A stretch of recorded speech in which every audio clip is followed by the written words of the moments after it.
libre à l'écrit. La création de l'écriture automatique, c'est-à-dire écrire sans être dicté par la raison. Donc ce sont des poètes qui n'obéissaient pas à l'écriture, qui n'obéissaient pas à la raison. Il n'y avait pas cette préoccupation morale, il n'y avait pas le fait de se soumettre à la raison. Comme on dit, l'écriture automatique, écrire sans être dicté par la raison. Ils affirment donc leur liberté d'écriture. Ils se proclament libres à l'écrit, les classiques. Ils vont ensuite rejeter la ponctuation. Pourquoi? Parce que c'est le dadaïsme qui va laisser son empreinte sur le surréalisme. Et le théoricien du dadaïsme, Tristan Tzara, lorsqu'il a demandé un poème dadaïste, il va dire, pour écrire un poème dadaïste, il faut prendre un journal. Il faut choisir un article de ce journal, découper l'article, ranger les coupes dans un sac, sortez-les. Et voilà un écrivain purement original. Pour lui, donc, c'est le hasard. Est-ce que vous avez compris? C'est le hasard pour lui. L'écrivain doit avoir donc ses capacités de pouvoir inventer. Le poète n'a pas besoin de se soumettre à des règles pour vraiment montrer ses talents de création. C'est ce qu'on appelle la notion anticonformiste. S'il n'y a pas de questions sur cette esthétique, on peut avancer. Donc il faut comprendre, dans chaque mouvement littéraire,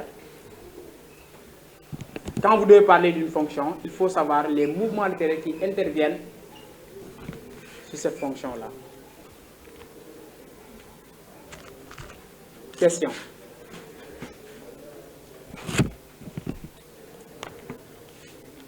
On vous écoute. Question sur la fonction esthétique. Voici deux paragraphes. Premier paragraphe, les conformistes, par exemple classiques et parnassiens.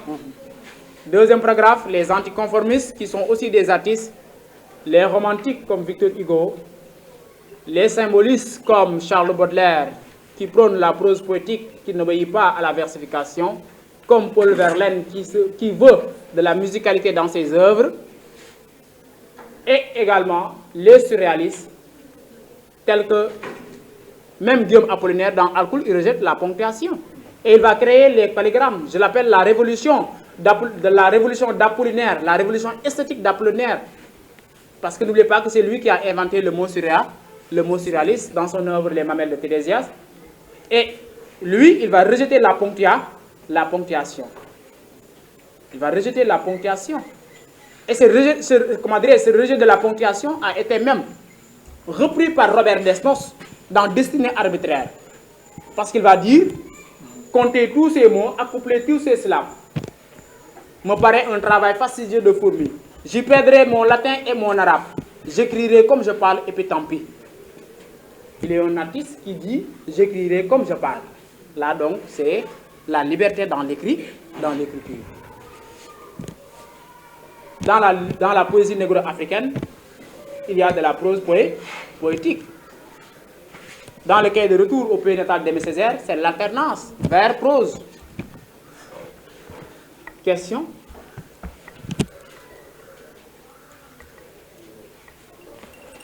Question sur la fonction esthétique. Si vous avez des choses qui ne sont pas claires dans vos têtes, posez vos questions.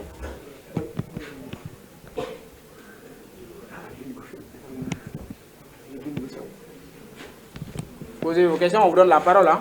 Il y a Lucho qui est là, hein. Il y a des questions qui veulent. Il y a des élèves qui veulent poser des questions. Vraiment synthétiser. Maintenant, suivez ici la logique de M. Samb. Il y a, si vous regardez bien, il y a deux idées à retenir. Par exemple, si on vous donne la poésie esthétique, aujourd'hui, l'élève est obligé à deux choix. Il va utiliser deux courants littéraires. Ça dépendra de vous. Lors dit, si vous n'avez pas d'argument, parce qu'il faut avoir un argument. Un élève qui n'a pas d'argument, ce n'est pas un élève. Je vous ai dit ça, c'est un mécanicien ou bien ailleurs. Un élève qu'il faut qu'il y ait de... Mais c'est bien sûr, nous n'allons le faire. Je ne peux pas cautionner un élève. C'est la même chose que les professeurs qui viendront vous corriger en français. Que ce soit lycée, école Boone, je ne sais pas où, c'est la même chose. Ils ont la méthodologie. Ils savent très bien que la méthodologie, elle est fondamentale. Du coup, si on résume la pensée de l'esthétique, c'est ce que M. Samb nous a proposé. Il y a les conformistes. Maintenant, qui parle conformiste, comme il l'a dit, et il y a les anticonformistes. Il y a deux courants littéraires. On prend argument 1, les classiques.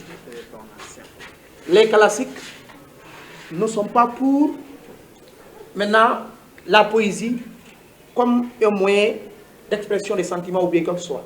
La poésie, c'est le travail sur les mots. Et ce travail sur les mots est basé par quoi? Est basé par ce qu'on appelle... C'est comme si là, on est en philosophie. La raison. Il y a ceux qui prennent que la poésie est raison. Il y a ceux qui prennent que la poésie n'est pas raison, mais la poésie est inspiration. Du coup, vous avez les classiques, argument numéro 1. Les classiques, maintenant, ils prennent ce qu'on appelle la perfection formelle. 1. 2. Les parnassiens prennent ce qu'on appelle la perfection formelle. C'est fini, vous avez des arguments? C'est fini. N'allez pas essayer de vous compliquer la vie. Vous prenez les deux courants littéraires. Si vous n'avez pas d'argument solide, vous prenez les deux courants littéraires et vous les mettez dans votre dissertation. Et c'est facile à développer. Les courants littéraires, c'est fini. Donc, je dis, les classiques expriment la perfection formelle. Exemple, Nicolas Boileau, comme il a dit. Exemple 1, exemple 2, Malherbe. C'est fini. Ni plus ni moins. C'est pratique comme bonjour. Maintenant, deuxièmement, je dis la perfection formelle.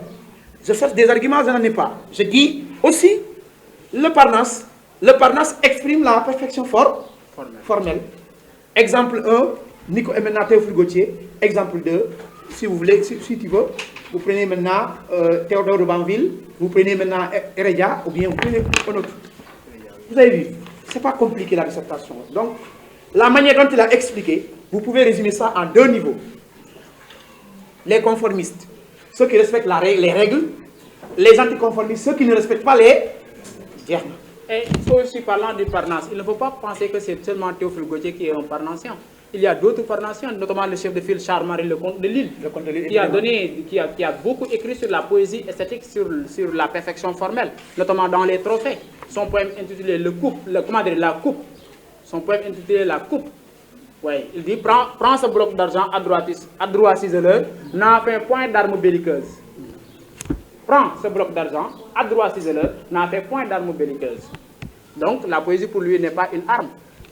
Mais la poésie, c'est tout simplement la beauté et rien d'autre que la beauté. Et le poète doit chercher tout simplement la perfection formelle.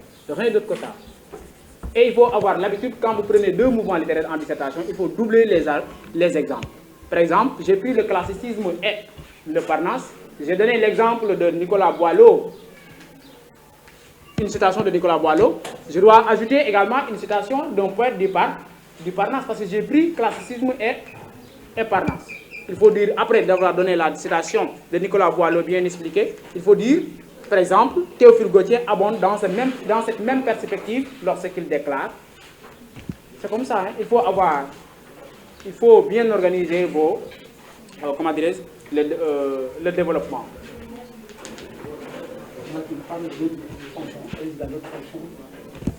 Prenez maintenant la méthode. Vous n'avez pas de questions sur la fonction esthétique?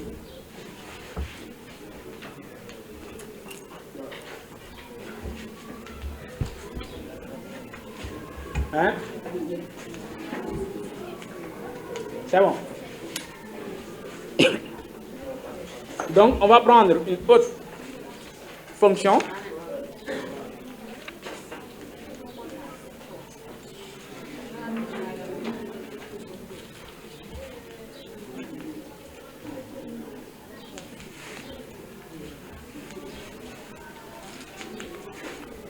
Nous allons parler maintenant d'une autre fonction de la poésie.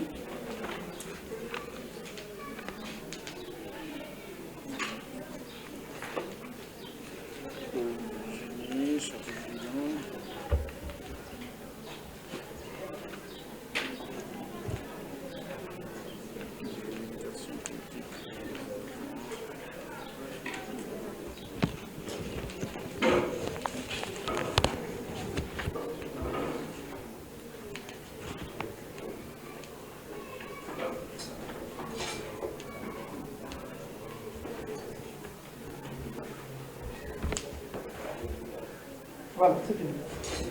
Donc, vous avez deux arguments solides, c'est fini. Dans l'esthétique. Dans le cadre des traces, maintenant, l'esthétique formelle. Ici. Parce qu'il y a beaucoup d'éléments. On reviendra sur ça.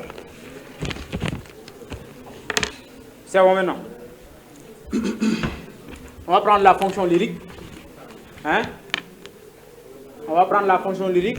Ensuite, la fonction militante. Et on va essayer d'associer les deux. Parce que vous avez aussi besoin de comment dire, vous avez besoin de savoir comment on fait la complémentarité des fonctions. Ça aussi, c'est important. Votre téléphone, hein?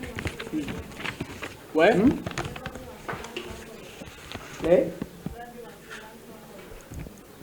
Les arguments sur l'anticonformisme. Sur l'anticonformisme. Ouais. C'est les courants littéraires qui parlent le romantisme, et le symbolisme. Le surréalisme. Vous prenez le symbolisme, ils sont anticonformistes. Et maintenant, ils sont anticonformistes parce qu'ils veulent la liberté du langage. Même le surréalisme aussi. Le surréalisme sont anticonformistes parce qu'ils veulent la liberté du langage. 2, 3. Le symbolisme sont anticonformistes parce qu'ils veulent la liberté aussi du langage. Bien, c'est fini. C'est calculé, c'est méthodique. C'est bon. Maintenant, le lyrisme personnel. Lyrisme. Vous l'appelez la fonction lyrique. La fonction lyrique. Lyrique vient de quel nom? On parle. C'est la lyre. La lyre, on met ça au tableau. La lyre.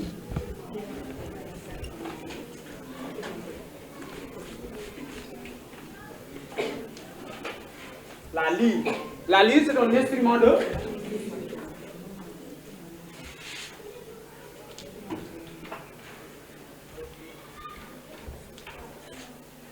La lyre, c'est un instrument de musique à cordes. La lyre, c'est un instrument de musique à cordes au son mélancolique. Est-ce que vous avez compris? La lyre, c'est un instrument de musique à cordes au son mélancolique. La mélancolie, c'est la souffrance. C'est bon. Et cette lyre, qui est un instrument de musique, accompagnait les chants d'une figure de la mythologie grecque appelée Orphée. Orphée, poète, musicien, qui utilisait sa lyre pour exprimer ses sentiments à travers des chansons. Sa femme s'appelle Eurydice, et après la mort d'Eurydice, qui est mort parce qu'il est mordu par un serpent, Orphée va continuer à chanter, à se lamenter avec sa lyre pour exprimer ses sentiments envers sa femme Eurydice qui est déjà morte. Pour ne pas perdre du temps dans l'histoire. Depuis lors, Orphée est considéré comme une source d'inspiration inépuisable pour les poètes qui veulent utiliser la poésie comme un canal par lequel on extériorise le fort intérieur. C'est quoi le fort intérieur? Ce sont les sentiments les plus intimes du poète. Donc cela veut dire que donc, la poésie sera considérée comme un canal par lequel on extériorise, par lequel on fait un déversement des sentiments du poète lui-même. C'est ce qu'on appelle la fonction lyrique, c'est ce qu'on appelle le lyrisme personnel. Et il faut comprendre avec cette notion de sentiment, toujours dans l'intention de vous aider à créer de manière pédagogique, de vous aider à créer des paragraphes lorsque vous parlez sur une partie. Il faut essayer de savoir, ici on n'a pas, si on dit par exemple l'expression des sentiments, on n'a pas précisé la nature des sentiments. Et c'est Alfred de Musset qui, dans les vœux stériles, quelqu'un pour mentionner ça, les vœux stériles d'Alfred de Musset, dans les vœux stériles, Alfred de Musset va déclarer il sera poète lyrique, puisque joie ou douleur, tous demandent sans cesse à sortir de son cœur. Oui, il faut chanter là-bas, c'est déjà écrit. Dans les vœux stériles, dans les vœux stériles, va dire dans les vœux stériles, il sera poète lyrique, puisque joie ou douleur, toute demande sans cesse à sortir de son cœur. Cela veut dire que les sentiments exprimés par le poète peuvent être des sentiments de joie, comme peuvent être des sentiments de douleur. C'est-à-dire des sentiments heureux ou bien des sentiments malheureux.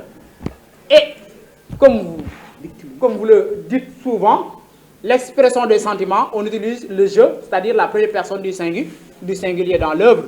D'accord? Donc, c'est le moi ou bien le je. Et quand il s'agit de l'expression des sentiments, là, on va parler de ce qu'on appelle les sentiments personnels. Ce sont des sentiments personnels, que ce soit des sentiments de joie exprimés par le poète ou bien des sentiments de douleur exprimés par le poète, oui. V stérile. Stérile, oui. Très bien, l'accent. L, voilà, c'est bon, c'est bon. Stérile. L, E, S. Non, ben L. Le V stérile. 2 points, il sera poète lyrique puisque joie ou douleur, toute demande sans cesse à sortir de son cœur. Les guillemets. Il sera. Il sera poète lyrique. Il sera. Il faut que je prenne la crème. C'est bon, allez-y, prenez la crème. Tu fais vidéo, sinon au vidéo. Il sera poète lyrique. Puisque joie ou douleur, toute demande sans cesse.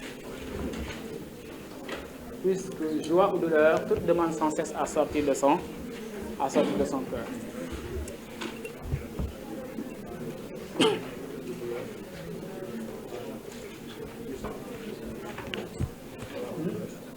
Joie ou douleur, toute demande sans cesse,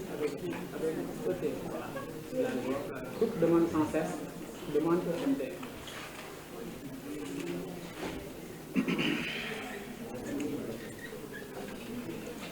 Sans cesse à sortir de son cœur. Est-ce qu'on ne va pas accélérer la partie théorique ensuite? Au moment de la pratique, on donne toutes les citations. Exactement, c'est ce que je veux. Je vais expliquer ça après.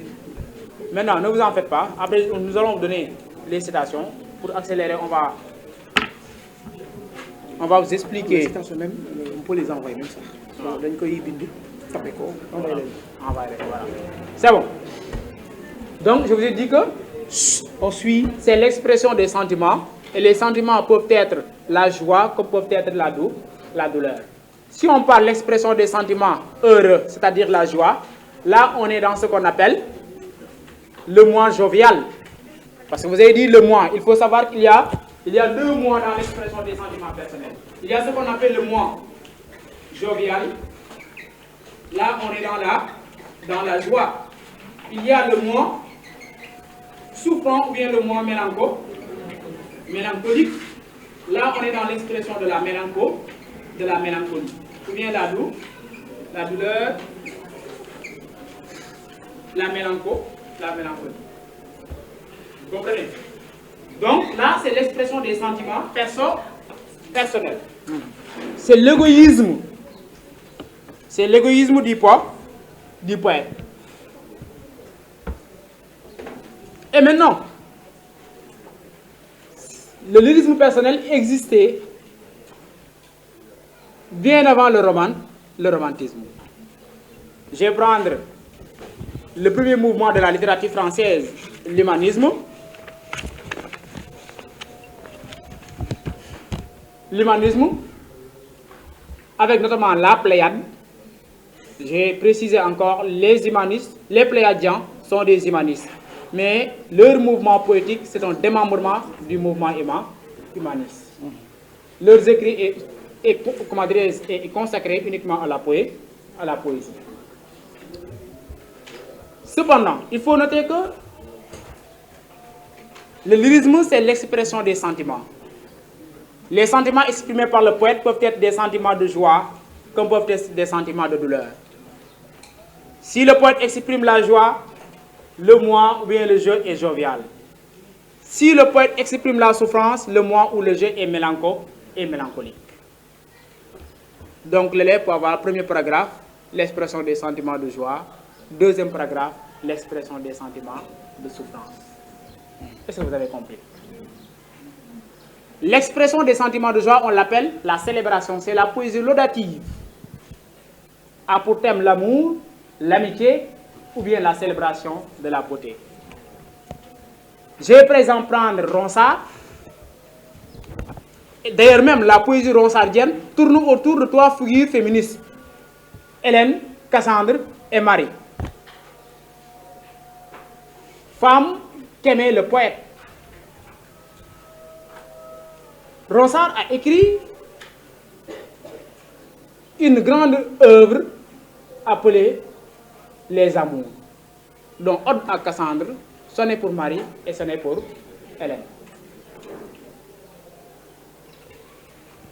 Il faisait des déclarations. Il montrait son amour envers ces filles-là, mais à travers une célébration. Il célébrait quoi? Il célébrait cet amour, mais également il célébrait la beauté de la fille à qui il s'adresse dans son œuvre. Cette célébration est appelée poésie laudative. Je vais prendre quelques vers sur Sonnet pour Marie pour montrer que le poète cherchait d'abord à gagner les faveurs de la fille, cherchait d'abord à séduire le lecteur, de faire en sorte que le lecteur puisse tomber sur l'admiration de la personne ou bien de la fille à qui il s'adresse dans son poème. Il dit: Marie, qui voudrait votre bon nom, retournez, il le retrouverait, aimez-moi donc. Là, c'est l'expression des sentiments de joie. Il montre son amour envers la fille qui est Marie. Ensuite, après Ronsard, il faut noter également le livre de Joachim du Bellay. Le livre de Joachim du Bellay. Dans le livre, il y a beaucoup de poèmes consacrés à la célébration de la beauté de la femme, je dis. Est-ce que vous avez compris? Après les Pléiadiens,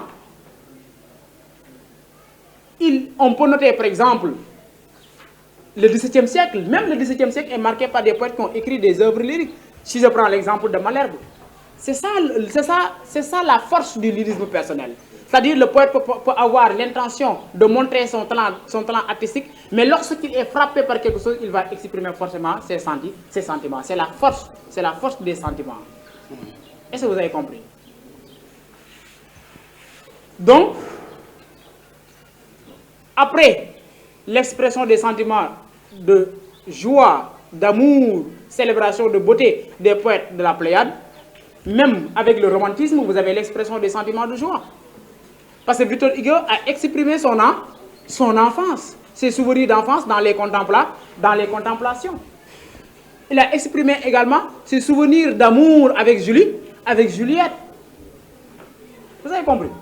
Donc, toujours on a là-bas l'expression des sentiments de joie.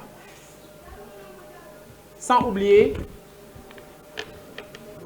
les célébrations de beauté de Charles Baudelaire dans le symbolisme. Mais on va noter ce lyrisme, cette expression des sentiments de joie, avec folie dans le surréalisme. Parce que le surréalisme, parmi leurs principes, il y a le principe de l'amour fou. L'amour fou, il s'agit d'exagérer dans l'expression des sentiments. Si je prends l'exemple de Paul Éluard, qui disait: la courbe de tes yeux fait le tour de mon cœur. Là, c'est l'exagération. Mais c'est l'expression des sentiments. Il est en train de montrer la beauté de Gala. Même, c'est Gala. La beauté de Gala. La courbe de tes yeux fait le tour de mon cœur, en redondance et de douceur. Et je vais préciser même que Paul Éluard pouvait même l'utiliser dans l'expression des sentiments de joie. Parce qu'après avoir exprimé son amour dans ce poème, à travers son amour envers Gala, il va rencontrer plus tard Nuks. Après la mort prématurée de Nuks, il perd ses talents d'écrit. Il n'exprime plus à travers la poésie. Mais lorsqu'il rencontre une nouvelle compagne qui s'appelle Dominique, cela va réveiller ses talents d'écrit. C'est l'amour qui va renaître. C'est la raison pour laquelle il va intituler cet ouvrage-là Le Phénix. Le phénix, un oiseau qui peut renaître de ses cendres, comme le poète se renaît de ses cendres après avoir rencontré Dominique. Et il va commencer à lui exprimer ses sentiments, parce qu'il ne pensait plus aimer. Il ne pensait plus aimer. J'ai l'habitude, quand je l'explique, à utiliser la chanson de Pape et Cheikh, Non, non, non, non, d'autres monovat. C'est la même chose. Ici, il ne croyait plus aimer dans sa vie, mais lorsqu'il rencontre Dominique, il va retrouver ses talents d'écrit, mais il va également retrouver l'amour. Et il va lui dire: je t'aime pour toutes les femmes que je n'ai pas connues. Je t'aime pour tous les temps où je n'ai pas vécu. C'est l'expression des sentiments de de joie. Il y a la célébration également que l'on peut noter. Même après Éluard, vous pouvez convoquer Louis Aragon qui reste toujours un surréaliste. Parce que lui aussi, il va faire la même chose. Il va déclarer un amour fou à Elsa. À qui il va dire, ses yeux sont si beaux qu'en me penchant pour voir, j'ai vu tous les soleils, ils viennent se mirer. Ça, c'est l'expression des sentiments de joie à travers le thème de l'amour de la part du poète. Pas aussi c'est le malheur. Ayant des sentiments de joie, le poète peut l'exprimer. Mais également, lorsque le poète est frappé par le malheur, il cherche à se consoler. Est-ce que vous avez compris? Il cherche à se consoler. Donc, cependant, la poésie est une consolation, est un moyen de consolation. La poésie est un moyen de soulagement. Attention à ces deux termes, consolation et soulagement. Parce que ça peut, ce sont des notions qui peuvent convoquer, qui s'intéressent soit au lyrisme personnel, soit à la fonction évasive. Est-ce que vous avez compris? Mais il faut toujours savoir d'où l'importance de faire une bonne prise en compte du sujet lorsque vous êtes en face de vos sujets. C'est bon. Donc, l'expression des sentiments, il faut savoir qu'on ne peut pas se soulager sans la souffrance. On ne peut pas se soulager sans la douleur. Lorsque le poète se soulage, lorsque le poète cherche à se consoler à travers ses œuvres, parce qu'il est frappé par le malheur, parce qu'il a le cœur déchiré, soit par l'amour, soit par la nostalgie, soit par la perte d'un être cher. Il faut savoir que l'amour peut être à l'origine de la joie, comme peut-être à l'origine de la douleur. Lorsque le poète est frappé par une déception amoureuse, là, il peut exprimer ses sentiments, et on a vu ça avec beaucoup de poètes. C'est la perte d'un être cher, quelqu'un qu'on aime et qu'on ne voit plus, soit par la mort, soit par la séparation. Je vois l'exemple du lac, l'isolement de Lamartine. Un seul être vous marque et tout est dépeuplé. Là, c'est montrer l'importance de quelqu'un aimé, ou bien, oui, l'importance d'une personne aimée dans la vie du poète lui-même. Et cela même, on peut illustrer ça à travers le poème de Victor Hugo, Demain de l'aube à l'heure où branchit la campagne, notamment avec la mère de sa fille, Léopoldine. Le poète va exprimer sa tristesse. Le poète va exprimer ses sentiments de souffrance provoqués par la mort de sa fille, et pourtant il était déjà en exil. On est d'accord? Mais le poème que vous devez connaître, où le poète vraiment expose toute sa tristesse après la mort de Léopoldine, c'est le poème nommé Vini Vidi Vixi. Ça se trouve dans les Contemplations, dans le livre 4, Pauka Meyaye. Le livre 4 des Contemplations est intitulé Pauka Meyaye. Et c'est dans ce même livre que vous allez retrouver Demain de l'aube. Dans ce livre-là que vous allez retrouver celle qui est restée à Villequier. C'est dans ce livre-là que vous allez retrouver vraiment ce poème mélancolique de Victor Hugo nommé Vini Vidi Vixi. Dans ce poème, je vais tout simplement citer les 4 premiers vers du poème. J'ai bien ancien vécu puisque dans mes douleurs, je m'en sens retrouver de bras qui me secourent, plus je ris à peine aux enfants qui m'entourent, plus je ne suis plus réjoui par les fleurs. Et vous savez très bien comment les fleurs donnent de la joie, notamment à une personne, notamment à un Français. Je veux même dire les Blancs. Ils aiment la fleur. Et il dit, plus je ne ris à peine aux enfants qui m'entourent, plus je ne suis plus réjoui par les fleurs. Il ne retrouve plus le plaisir de vivre. Tout cela à cause de la mort de sa fille aimée Léopoldine. Donc là, on est dans ce qu'on appelle la poésie élégiaque. On est dans ce qu'on appelle l'expression des sentiments mélancoliques. Là-bas, c'est la poésie laudative, mais ici, c'est la poésie élégiaque. On est en train de pleurer quelqu'un. Est-ce que vous avez compris? Il faut noter même qu'avec la Pléiade, on a noté ça avec Ronsard après la mort de Marie Dupin. Ronsard va pleurer la fille aimée, mais également avec la nostalgie. Lorsque Nicolas Boileau quitte la France pour Rome, il va exprimer sa nostalgie dans son poème Heureux qui, comme illustre notamment dans les regrets. Œuvre de la classe de seconde. Vous avez compris? Même bien d'autres poètes pouvaient illustrer ces arguments avec eux. Lamartine, qu'est-ce qu'il nous dit? Arrivé au 19e siècle, notamment dans la première moitié du siècle, qu'est-ce qu'il va nous dire? Je n'imitais plus personne, je m'exprimais moi-même pour moi-même. C'était plus un art, mais un soulagement de mon cœur qui s'est bercé sur ses propres sanglots. Ces vers étaient un gémissement, mais le cri de mon propre âme. Et son compatriote, Musset va dire, l'homme est un apprenti et la douleur est son maître. Lorsque le cœur écrit, lorsque la main écrit, c'est le cœur qui se fond. Ah, frappe-toi le cœur, c'est là qu'est le génie. Cela veut dire quoi? Cela veut dire que la meilleure source d'inspiration du poète, c'est le cœur. Si vous voulez écrire, si vous voulez produire, il faut toujours écouter le cœur.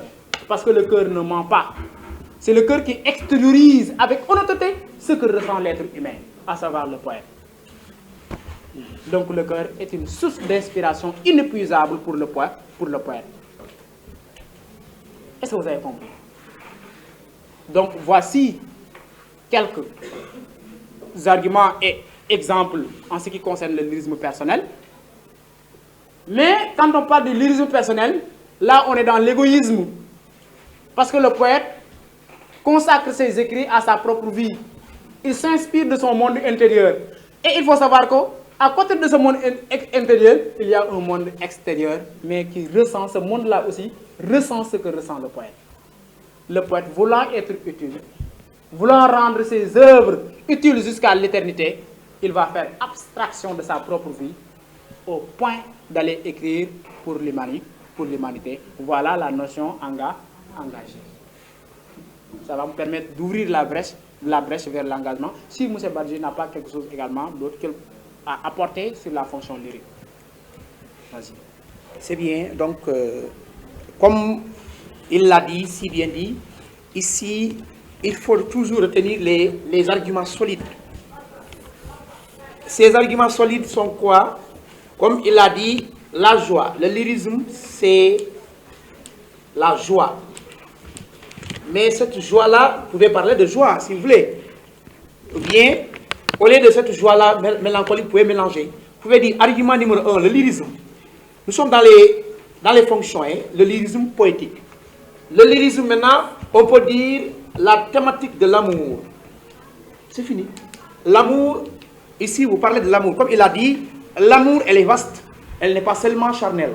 Ce n'est pas seulement entre filles, entre garçons et filles. Mais aussi, comme il l'a dit, son pays. Mais aussi, si vous voulez, entre père et fils.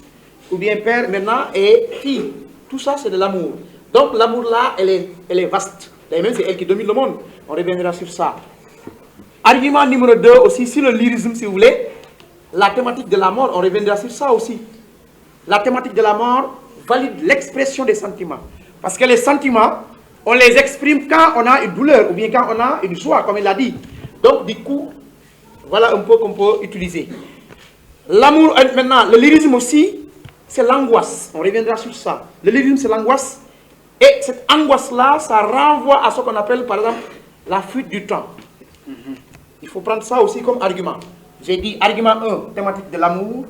Argument 2, thématique maintenant de la mort, l'expression des sentiments. Argument 3, la fuite du temps. On peut avoir encore dans le lyrisme aussi, si vous voulez, ici, la communion avec la nature. Parce que la nature, elle est fondamentale chez les romantiques.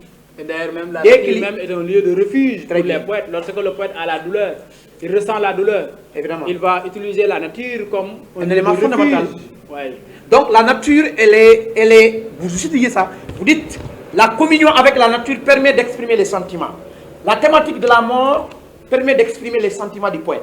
La thématique de l'amour permet d'exprimer les sentiments du poète. La thématique de la fuite du temps permet d'exprimer les sentiments du poète.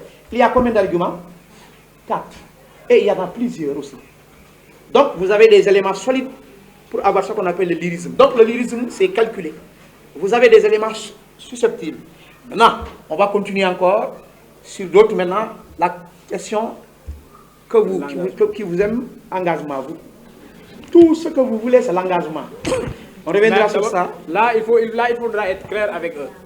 Parce qu'il faut comprendre la notion de l'engagement, c'est quoi?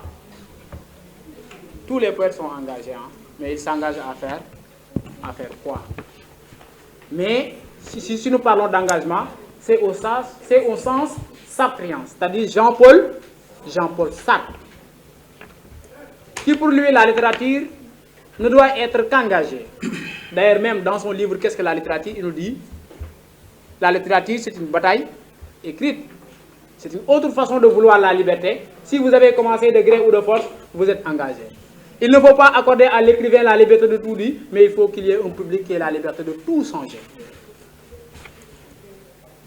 Cependant, l'engagement, on dit qu'un écrivain, en général, et d'un poète en particulier qui est engagé, lorsqu'il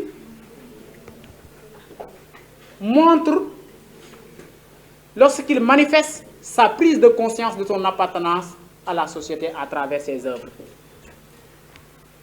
Montrer son appartenance à la société, ça se fait à l'aide d'une dénonciation des injustices, prise de position, défendre une cause politique, religieuse, sociale ou bien culturelle, ou bien dénoncer les tares, les imperfections notées au sein de la société.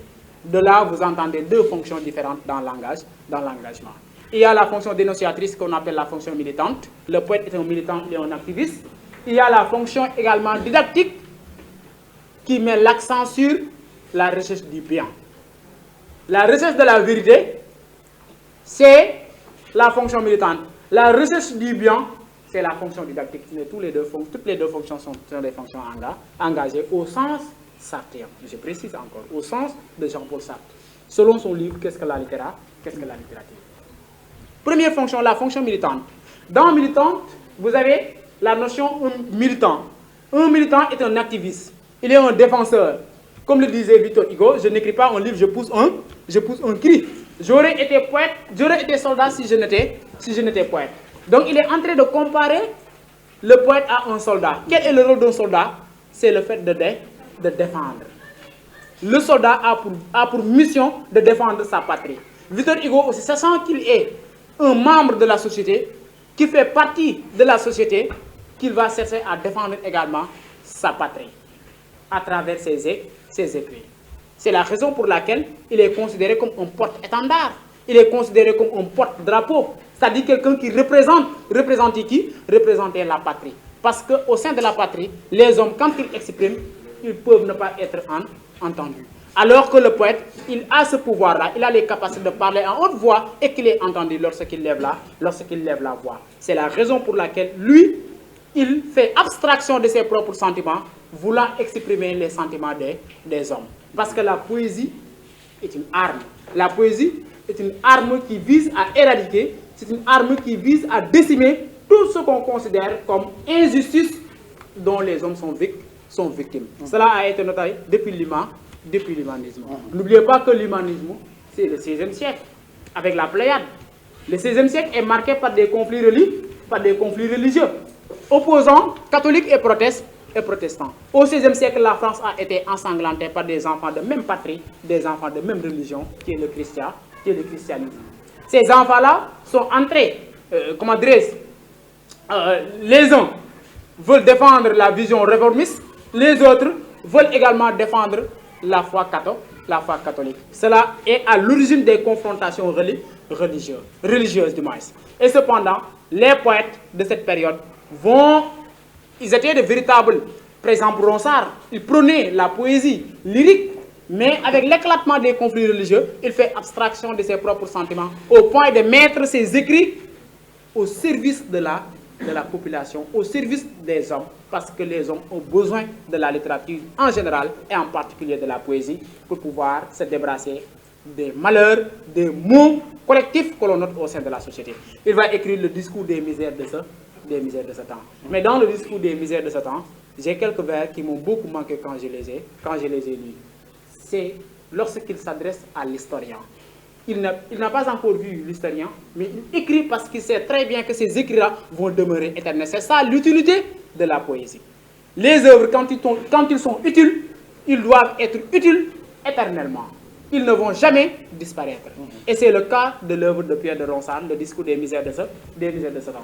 Il va dire, toi historien, qui, d'encore nos menteuses, écrit de notre temps cette histoire monstrueuse. Raconte à nos enfants ce malheur fatal, afin qu'en te disant, ils pleurent notre mal. Cela veut dire quoi? Cela veut dire que ces faits-là, ces conflits-là, resteront historiques éternellement. Parce que c'est une affaire sacrée, c'est la foi de l'homme.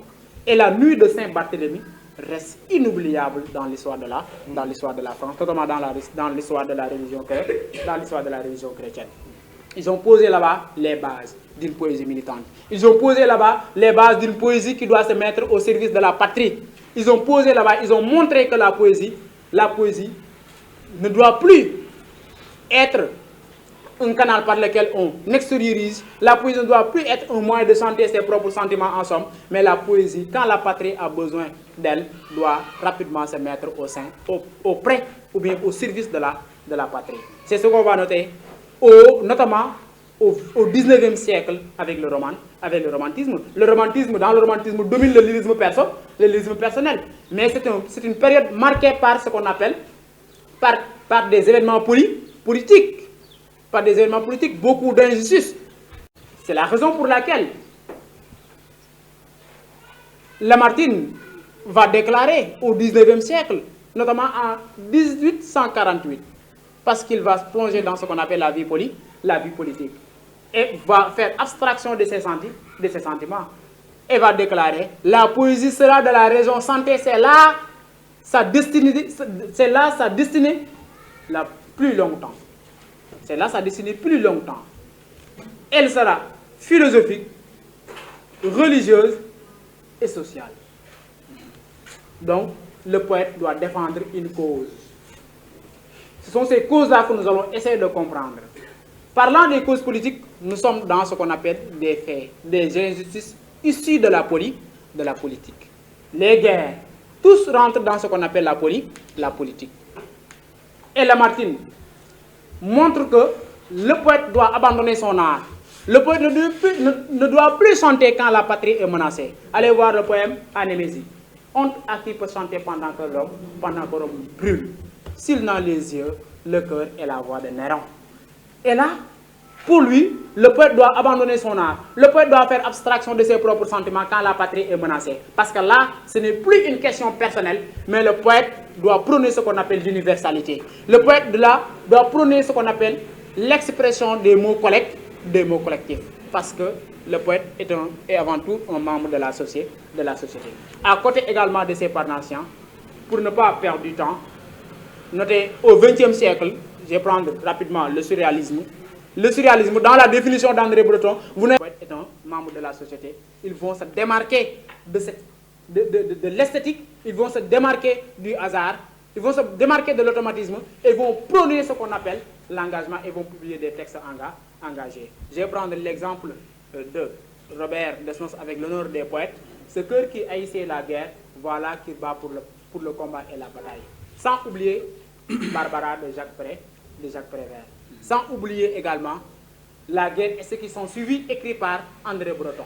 Mais sans oublier également Lamartine qui dit « Le temps est venu pour que tous les poètes montrent qu'ils ont le droit et le devoir d'enfoncer dans la vie des hommes, dans la vie commune. » Et cette prise de position des poètes est notée également dans la poésie négro-africaine. Mais là, il s'agit de défendre une cause autant politique que culturelle. Est-ce que vous avez compris? Parce que la colonisation est un aspect culturel, mais également un aspect politique. Comme le disait Aimé Césaire, dans son discours du colonialisme, il a dit quoi? La colonisation, ce n'est rien d'autre qu'une chosification. Pour lui, donc, pour les poètes, en somme, de la négritude, il faut affirmer sa race. Il faut affirmer ses valeurs. Il faut montrer que l'image de l'Afrique doit être refaite. Parce que telle a été révélée par les Blancs n'est pas la bonne image, la meilleure image pour l'Afrique. Ils vont tenter maintenant de réinventer une image de l'Afrique et montrer le vrai visage, la vraie image de l'Afrique à travers leurs écrits. Mais tout en défendant les nègres, avec même William Dubois, américain, qui a ouvert la brèche de cet engagement culturel à travers son œuvre Black Soul, dans laquelle il défendait les conditions des Noirs, les conditions scandaleuses des Noirs qui vivaient en Amérique vers les années 1900, va déclarer « Je suis nègre et je me glorifie de ça et je suis fier du sang noir qui coule dans mes veines. » C'est cette citation qui va ouvrir la brèche à tous les intellectuels noirs qui sont soit en Europe ou bien au sein, qui sont en Afrique. C'est le cas des poètes de la négritude. Aimé Césaire, dans le quai de retour au pays natal, il va se déclarer commissaire. Il va se déclarer commissaire en disant « Ô Seigneur, fais-moi commissaire de son sang. » Le commissaire du sang de qui? Du sang de la patrie. Donc, en somme, il faut comprendre que la notion militante, c'est une prise de position. Le poète cherche à défendre. Défendre qui? Défendre sa patrie, défendre les hommes dans l'intention d'éradiquer tout ce qui est considéré comme injustice au sein de la société. Mais à côté de cette fonction engagée, existe une autre fonction qu'on appelle la fonction didactique. La fonction didactique, c'est la recherche du bien, comme je l'ai tantôt dit. Il s'agit de former l'homme. Il s'agit d'instruire le lecteur. Il s'agit de lui inculquer des leçons de conduite, de lui donner des leçons de morale, de refaire l'homme. Et il faut savoir, quand on est en train de refaire l'homme, on est en train de refaire la société. Donc c'est la raison pour laquelle on est en train de former l'homme, mais également on est en train de travailler, de métamorphoser positivement la société.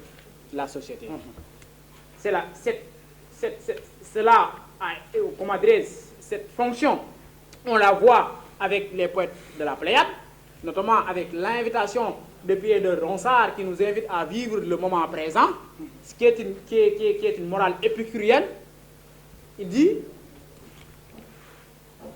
dans Mignonne, allons voir la rose, il va déclarer quoi? Que dès aujourd'hui, les roses de la vie, car comme à cette fleur, la vieillesse fera ternir votre beauté. Il parlait à qui?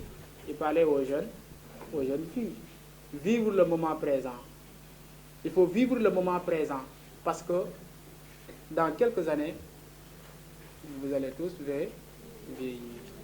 Et quand comme la fleur, la beauté, la femme, écoutez très bien, il faut comprendre là-bas la leçon de Pierre de Ronsard. La femme belle est comparée à une fleur parce que la fleur, elle est belle. Comme la femme est comparée à une fleur qui est aussi belle parce que la femme est belle, la fleur fane, donc la beauté de la femme est éphémère. Est-ce que vous avez bien compris? Donc c'est ça la leçon. Et vous, il faut rapidement donc accepter aux hommes qui vous déclarent. Sinon dans quelques années, personne ne va plus vous déclarer. Parce que vous allez devenir moche. La beauté ne dure pas éternellement. C'est la vérité. C'est ça la leçon de Ronsard. Ensuite, il faut également prendre la citation de Jean de La Fontaine. Écoutez. De Jean de La Fontaine, qui disait « Je me sers des animaux pour instruire les hommes. Je me sers des animaux pour instruire les hommes. » Oui. Lui, il utilise des fables poétiques pour donner des leçons de conduite aux hommes. Et ces mêmes leçons, on voit ça dans le poème, le prophète, dans le livre du moins, le prophète de Gibran Khalil Gibran, qui met en place un personnage vraiment un modèle, et c'est Al-Mustafa. Al-Mustafa, après avoir résidé dans la ville d'Al-Farès, au moment de son départ, tous les habitants de la ville le considérant comme un prophète, se regroupent devant lui pour lui demander des leçons de la vie. Cependant, aucun aspect de la vie n'a échappé à la leçon du prophète. C'est ça l'utilité de la poésie. C'est ça l'utilité de la poésie. Allez voir également le mendiant de Victor Hugo qui nous enseigne à travers son poème-là la solidarité. Et ce même thème de la solidarité, on retrouve ça dans les effarés d'Atirambo avec des enfants affamés qui sont dans la rue et qui regardent le boulanger fabriquer son pain. Là, c'est l'enseignement de la solidarité. C'est bon.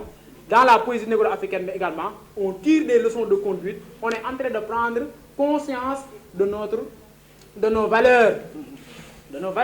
Ça aussi, il faut comprendre ça. Parce que si Senghor